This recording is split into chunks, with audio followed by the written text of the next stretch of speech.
اعوذ باللہ من الشیطان الرجیم، بسم اللہ الرحمن الرحیم۔ سیف قریشی یوٹیوب چینل میں آپ کو خوش آمدید۔ السلام علیکم ورحمۃ اللہ وبرکاتہ۔ یہ غالباً استغفر اللہ کی سیریز کی 10ویں ویڈیو ہے اور میرے پاس جتنے واقعات جمع ہوتے ہیں ذکر مبارکہ استغفر اللہ، جیسا کہ میں نے بتایا ہے کہ صرف ایک ورڈ پڑھیے استغفر اللہ 7000 یا اس سے اوپر کی تعداد میں روزانہ۔ جن لوگوں کے پاس وقت ہے یا جو لوگ اسے پڑھ سکتے ہیں استغفر اللہ کو، تو اسے بالکل نہ چھوڑیے۔ اس حیرت انگیز معجزاتی عمل کے ایسے رزلٹس ہیں، ایسی میرے پاس ٹیسٹمنیز آتی ہیں کہ عقل حیران ہو جاتی ہے کہ اللہ تعالیٰ اپنے بندوں کی کس طریقے سے کفایت اور مدد کرتے ہیں، اور استغفر اللہ کا جو ذکر ہے ان کو اللہ تعالیٰ سے کیسے جوڑ رہا ہے، کیسے قریب کر رہا ہے۔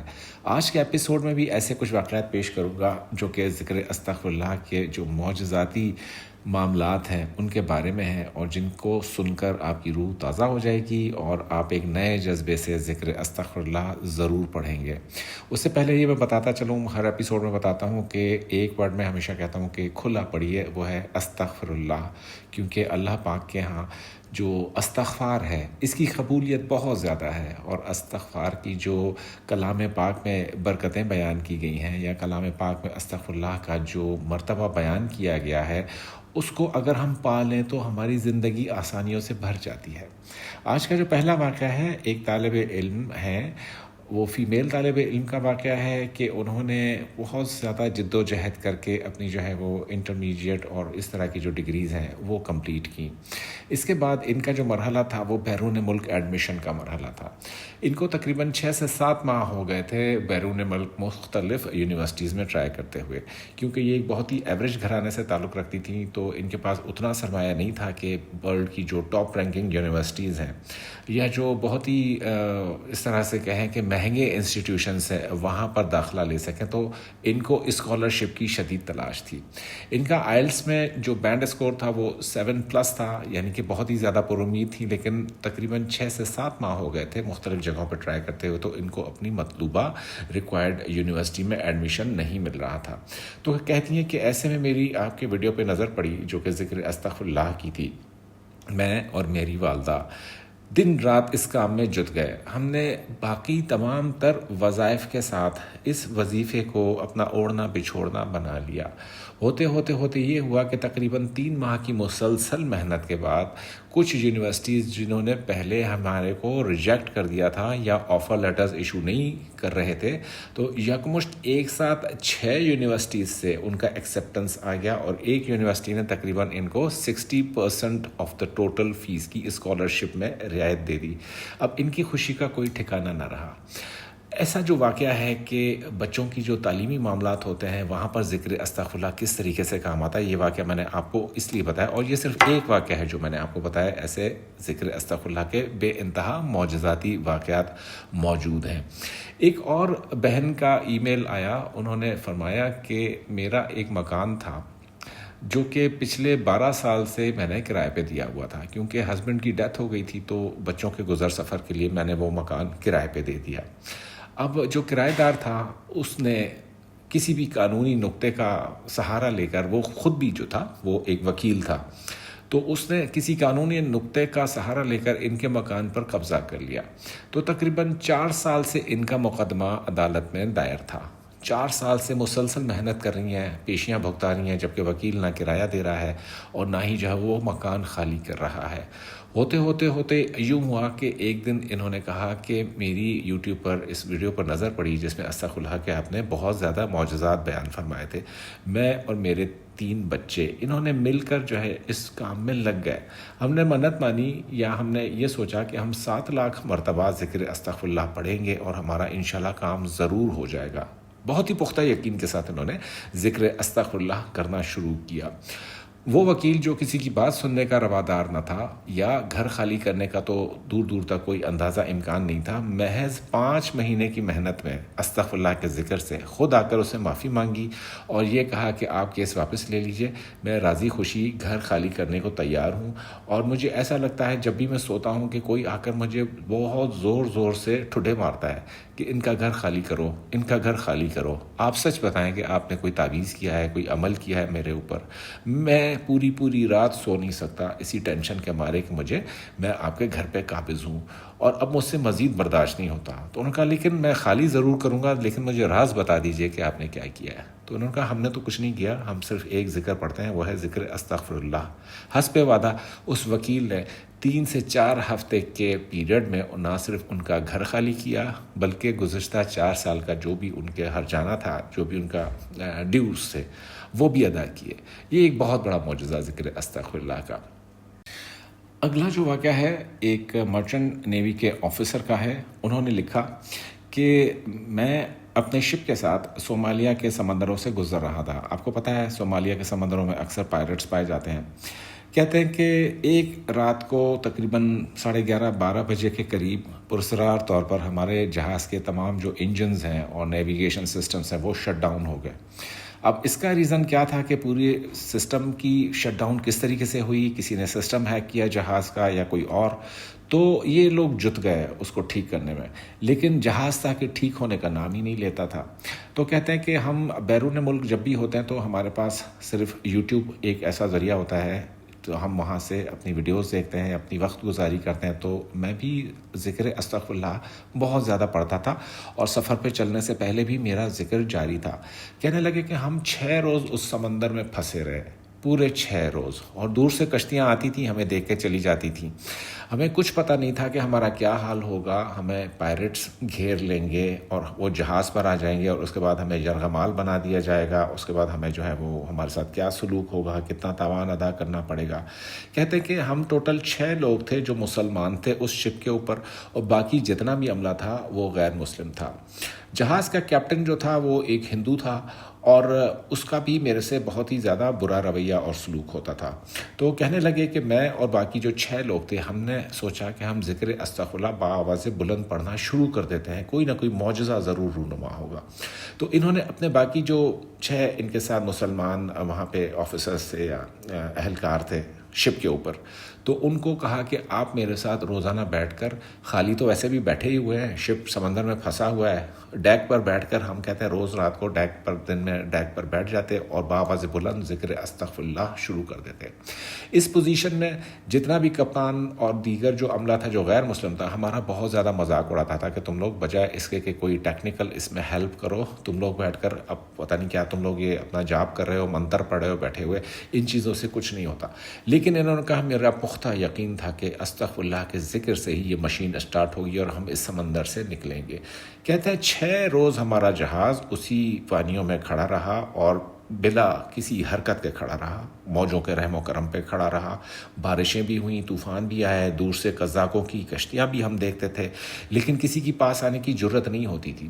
ایک رات کو ایک کشتی ہمارے جب بے انتہا قریب آ گئی، جب ایسا لگ رہا تھا کہ اب یہ لوگ ہمیں گھیر لیں گے اور ہم لوگ اپنے ذکر میں محو تھے، ذکر استغفر اللہ بآواز بلند چل رہا تھا، تو اچانک سے ایک گڑگڑاہٹ ہوئی بہت زور کی، اور شپ کے جو تمام نیویگیشن سسٹمز تھے اور انجنز تھے وہ بذات خود بخود کسی ریزن کے وداؤٹ ری سٹارٹ ہو گئے. جنریٹرز شپ کے ری سٹارٹ ہو گئے. یہ اتنا بڑا معجزہ کہتے ہیں کہ ہمارے ساتھ ہوا ہے کہ نہ صرف میں بلکہ جہاز پر موجود 18 اور افراد عملے کے وہ سب لوگ حیرت زدہ رہ گئے. اور ایسے میں انہوں نے کہا کہ جب جہاز کے کیپٹن کی مشکل اوپر نظر پڑی تو انہوں نے کہا کہ یار میں مان گیا ہوں کہ تم جو بھی کچھ پڑھ رہے تھے، جو بھی تم جاپ کر رہے تھے، منتر پڑھ رہے تھے، اپنے منہ سے کچھ ادا کر رہے تھے، اس میں واقعی بہت بڑا اثر تھا. تم بتاؤ کہ کیا کر رہے تھے؟ تو انہوں نے کہا کہ پھر میں نے ان کو بٹھا کر بتایا کہ میں استغفر اللہ کا ذکر کرتا ہوں اور اس کے یہ فوائد ہیں. کہتے ہیں جب میری حیرت کی انتہا نہ رہی کہ جب ہم بندرگاہ پر پہنچے تو ہندو کیپٹن میرے پاس ہے، کہتا ہے کہ یار مجھے کسی طریقے سے اسلام میں داخل کروا دو.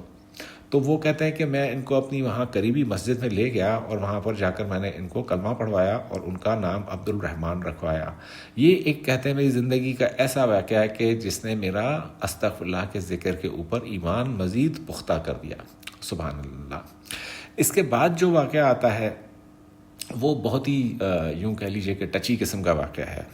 ایک صاحب کا جو ہے وہ واٹس ایپ کے اوپر رابطہ ہوا اور کہنے لگے کہ میں آپ کو اپنا تجربہ بیان کرنا چاہتا ہوں ذکر استغفر اللہ کے بارے میں.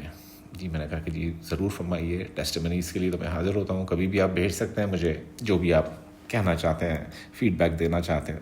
کہنے لگے کہ میرے والد صاحب کی عمر 83 تقریباً برس تھی۔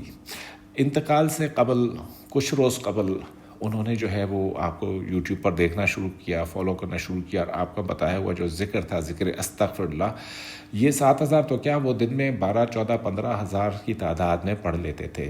ہم ان سے پوچھتے تھے آپ اتنا زیادہ یہ جو استغفر اللہ کی تسبیح کر رہے ہیں تو آخر آپ سے ایسے کون سے گناہ ہوئے ہیں؟ آپ کی عمر تو ہم نے دیکھا ہے کہ بہت ہی صاف ستھری گزری ہے، رب تعالیٰ کے قرب میں گزری ہے، تو آپ کیوں اتنا زیادہ ذکر کر رہے ہیں؟ تو وہ کہنے لگے کہ بس مجھے اندر سے آواز آتی ہے کہ ذکر استغفر اللہ کروں، اور یہ میری آخری عمر ہے اور پتہ نہیں کب مجھے جانا پڑ جائے، تو میں چاہتا ہوں کہ زیادہ سے زیادہ استغفار کی نعمت کو سمیٹ کے جاؤں اپنے رب کے پاس۔ سبحان اللہ۔ کہتے ہیں کہ تقریباً 5 سے 6 ماہ گزرے تھے اور ان کا یہی معمول تھا کہ پورا دن بہت ہی قلیل تعداد میں روٹی کھاتے تھے یا کھانا کھاتے تھے، لیکن ذکر میں بہت زیادہ محو رہتے تھے۔ ایک دن فجر کی نماز کے بعد بالکل ٹھیک ٹھاک بیٹھے ہوئے تھے کرسی کے اوپر، جیسے تسبیح ہاتھ میں پکڑ کر، وہ ان کا معمول تھا کہ جب تک ان کو اخبار ملتا تھا، کیونکہ اس عمر میں بھی وہ اخبار کے یعنی وہ انتظار میں رہتے تھے، صبح 8-9 بجے جب تک اخبار آ جاتا تھا تو تب تک تو ذکر استغفر اللہ وہ کرتے رہتے تھے اور قہوہ وہیں پر پیتے تھے۔ کہنے لگے کہ ابھی میری جو وائف ہیں وہ ان کے لیے قہوہ تیار کر کے، جو مارننگ ٹی ہوتی ہے وہ تیار کر کے لے کر ہی گئی تھی، تو انہوں نے دیکھا کہ ابا جی کا جو سر ہے وہ ایک جانب ڈھلکا ہوا ہے اور ان کی آنکھیں بند ہیں اور تسبیح ہاتھ میں ہے۔ تو انہوں نے کہا شاید ان کو اونگ آ گئی ہوگی، نیند آ گئی ہوگی۔ بہرحال ان کو ہلایا جلایا تو پتہ چلا کہ ابا جی از نو مور، اور ان کی روح جو ہے وہ پرواز کر چکی ہے۔ کہتے ہیں بہت بڑا سانحہ تھا، کیونکہ وہ بہت بڑی ہمارے خاندان کی ایک سپورٹ تھے، ایک ہمارے لیے سہارا تھے، والد تھے ہمارے۔ بہرحال اس اندوہناک صدمے کے بعد جو ان کا جنازہ تھا، کہتے ہیں کہ اتنا بڑا جنازہ ہمارے خاندان میں کسی کا نہیں ہوا جتنا ہمارے ابو جی کا جنازہ ہوا۔ چلیں یہاں تک بات سمجھ میں آتی ہے۔ اس کے بعد آتا ہے تدفین کا مرحلہ۔ تدفین جب ان کی ہوئی تو حیرت انگیز طور پر ان کو جو جگہ ملی وہ سایہ دار درخت کے نیچے جگہ ملتی ہے، کیونکہ گورکن کہہ رہا تھا کہ یہ جگہ پر ہم بہت زیادہ کوشش کر رہے تھے کہ ہم جو بھی میتیں آتی تھیں کہ ہم یہاں پر تدفین کر لیں، لیکن کسی آنے بہانے سے ان کی بات ٹل جاتی تھی اور یہ جگہ کسی کے لیے سلیکٹ ہی نہیں ہو پاتی تھی۔ کہ آپ کے والد صاحب کو یہ جگہ کیسے مل گئی یہ ہمیں نہیں پتہ، کیونکہ سب سے ٹھنڈی اور پرسکون اور عافیت والا گوشہ تھا قبرستان کا جہاں پر ان کو وہ جگہ ملی۔ بہرحال کہتے ہیں کہ کچھ عرصے کے بعد اتنی شدید بارشیں ہوئیں کہ پورا شہر ہی تقریباً زیر آب آ گیا۔ تو ایسے میں ایک دن ہمارے پاس گورکن کا فون آیا کہ آپ قبرستان تشریف لے آئے کہ آپ کے والد صاحب کی جو قبر ہے وہ ایک سائڈ سے کھل چکی ہے اور اس کو ریپیئر کی ضرورت ہے، تو جو بھی اخراجات ہیں وہ آپ طے کر کے اس کی جو ہے وہ مزدوری ہمیں ادا کر دیں تو ہم اس کو ٹھیک کر دیتے ہیں۔ تو انہوں نے کہا جی ٹھیک ہے ہم آ جاتے ہیں۔ تو یہ اور ان کے بھائی اور کچھ خاندان کے افراد قبرستان پہنچے تو انہوں نے کہا واقعی ایک سائڈ سے قبر اس طریقے سے کھلی ہوئی تھی کہ یعنی کہ پانی جو تھا وہ قبر کے باہر ہی رکا تھا، لیکن قبر کی جو سائڈیں تھیں وہ بالکل کھوکھلی ہو چکی تھی اور اندر سے پورا منظر دکھائی دے رہا تھا۔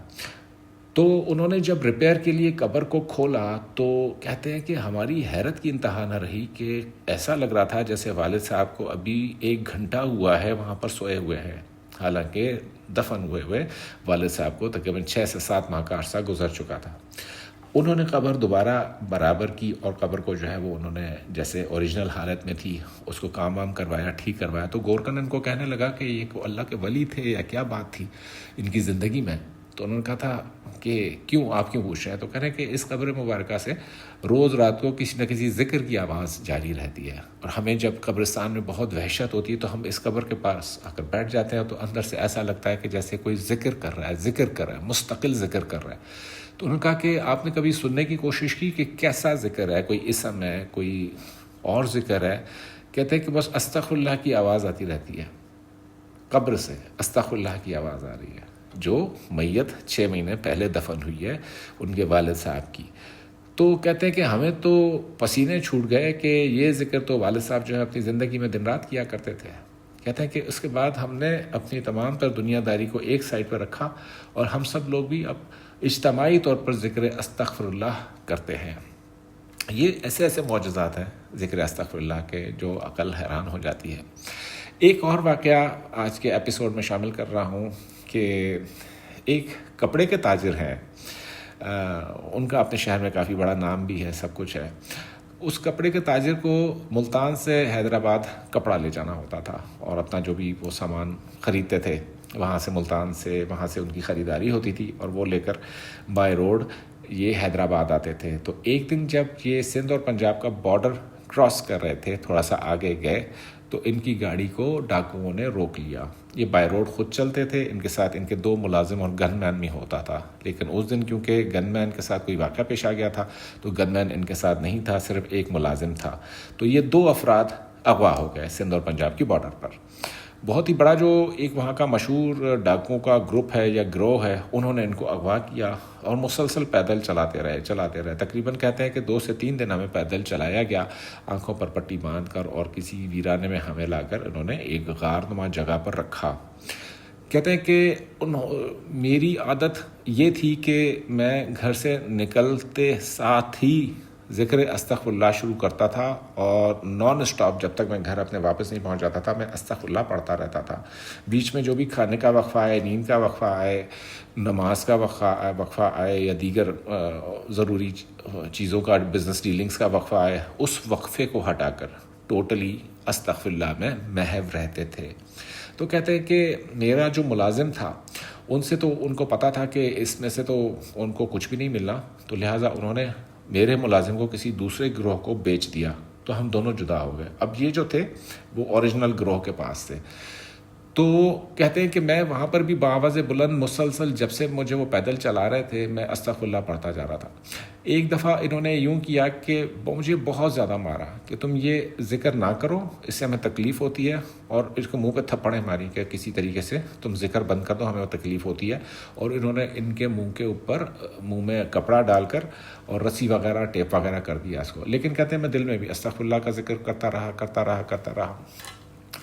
انہوں نے میرے گھر کو پہ فون کر کے 50 لاکھ روپے تاوان کا مطالبہ کیا اور کہا کہ جب ہم کہیں یہ رقم تیار رکھنا اور فلاں جگہ ہمیں آ کر دے دینا.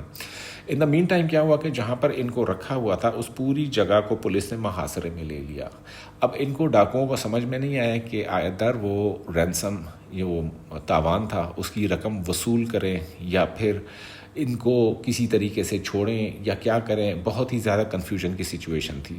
ان دا مین ٹائم انہوں نے کیا کیا کہ ان کا منہ کھول دیا اور ان کے صرف ہاتھ اور پاؤں باندھے رکھے. اب جب بھی ان کا منہ کھولتے تھے تو یہ کھانا بعد میں کھاتے تھے. کہتے ہیں میں کھانا بعد میں کھاتا تھا, پہلے میں اپنی ذکر کی تعداد پوری کرتا تھا استغفر اللہ کی. تو ایک دن ایک بوڑھا سا ڈاکو میرے پاس آیا کہ آج رات تمہاری شاید آخری رات ہو, تو تم جو ہے وہ کیونکہ ہمیں پیسوں کی سمجھ نہیں آ رہی کہ باہر پولیس کا محاصرہ ہے اور تمہارے جو ہے وہ گھر والے ہمیں یہاں تک پیسے پہنچا نہیں سکتے ہیں, تو ہم سب نے یہی فیصلہ کیا ہے کہ ہم تم سے جان چھڑا لیں. اور کہا کہ یہ دیکھو سامنے جو انہوں نے کہا کہ تقریباً 23-24 کچی قبریں انہوں نے ایک جگہ لے جا کر دکھائیں کہ ان افراد کی قبریں ہیں جنہوں نے رینسم یا تاوان ادا نہیں کیا اور ان کو ہم نے شوٹ کر کے یہاں پر دفنایا ہوا ہے, برابر کر دیا ہے, ان کو ختم کر دیا ان کو. تو کہتے ہیں میرے اوپر کسی بات کا اثر ہی نہیں ہوا, میں اور زیادہ شدت سے ذکر استغفر اللہ پڑھنے لگا. دوسری سے تیسری رات ہوئی اس پوری کہانی کو تو وہی بوڑھا ڈاکو دوبارہ ان کے پاس آیا. کہتے ہیں تم اللہ کے ولی ہو, تم کون ہو, تمہارے ساتھ کیا ایشو ہے؟ ہم تو جب بھی تمہیں مارنے کا سوچتے ہیں کوئی نہ کوئی بہانہ بن جاتا ہے, کوئی نہ کوئی بات بن جاتی ہے. کہتے ہیں اچھا ہم ایسا کرتے ہیں کہ اگر تم ہماری شناخت کسی کو نہ بتانے کا وعدہ کرو تو میں تمہیں پکے روڈ تک چھوڑ کر آتا ہوں اور تم یہاں سے دفع ہو جاؤ. تو کہتے ہیں کہ میں نے ان سے وعدہ کیا کہ ہمیں تمہارے وعدے پر اس لیے اعتبار ہے کہ تم اللہ تعالیٰ کا یہ ذکر کرتے ہو, تو ہمیں امید ہے کہ تم ہمارے بارے میں, ہمارے ٹھکانے کے بارے میں, ہمارے ناموں کے بارے میں, ہمارے پورے کلچر کے بارے میں کسی کو کچھ نہیں کہو گے اور ہمیں قرآن شریف کے اوپر وعدہ کرو. تو اس نے کہا میں نے ایسا ہی کیا. ان کا میں بالکل کسی سے کوئی ذکر نہیں کروں گا, بس میری جان بخش دو. کہہ رہے اگر کوئی اور چیز نے تمہیں بچایا ہو یا نہ بچایا ہو, تمہارے اس ذکر نے تمہیں بچا لیا. اس کے بعد وہ بوڑھا ڈاکو ان کو رات کے اندھیرے میں لے کے چلا اور فجر تک جا کر اس نے کہا کہ ہمیں کسی نہ کسی رستے سے اس نے مین ہائی وے تک پہنچا دیا اور پھر وہ واپس وہاں سے چلے گئے. اس طریقے سے کہتے ہیں کہ میں بخیر و عافیت اپنے گھر پہنچا اور بغیر تاوان ادا کیے گھر پہنچا اور زندہ اور سلامت اپنے گھر پہنچا, کیونکہ مجھے ایک بات کا یقین تھا کہ جو ذکر استغفر اللہ میں کر رہا ہوں گھر سے نکلتے ہوئے گھر واپس آنے تک یہ مجھے جو ہے وہ بچا کے رکھے گا، میری کفایت کرے گا، میری حفاظت کرے گا، میری عزت کرے گا، میرے ساتھ کوئی واقعہ پیش نہیں آئے گا. اور ان کے اسی یقین نے اور اسی فیتھ نے ان کو بچا کر اپنے گھر بخیر و عافیت پہنچا دیا. سبحان اللہ. کتنے کتنے واقعات ہیں ذکر استغفر اللہ کے.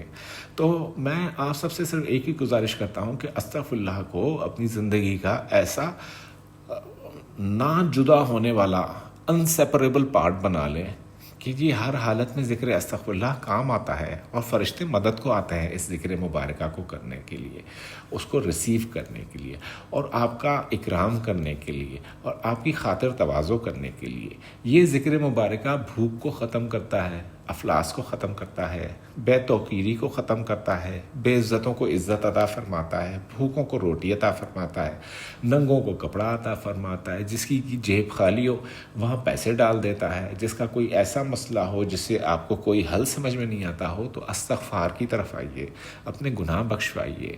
گناہ کیا ہو یا نہ کیا ہو، دونوں صورتوں میں استغفر اللہ آپ کے لیے ایسی نعمت ہے، ایسی آپ کے لیے ایک یوں کہہ لیجئے کہ اللہ تعالیٰ کا تحفہ ہے کہ جس کے بدلے میں رحمتوں کا، بارشوں کا، نعمتوں کا، سب چیزوں کا وعدہ کیا گیا ہے. تو آپ کے ساتھ بھی اگر ایسا ہی کوئی واقعہ پیش آیا ہے ذکر استغفر اللہ کا تو مجھے ضرور لکھ کر بھیجیے گا. اگلے ایپیسوڈ میں ہو سکتا ہے کہ آپ کی سٹوری بھی شامل ہو.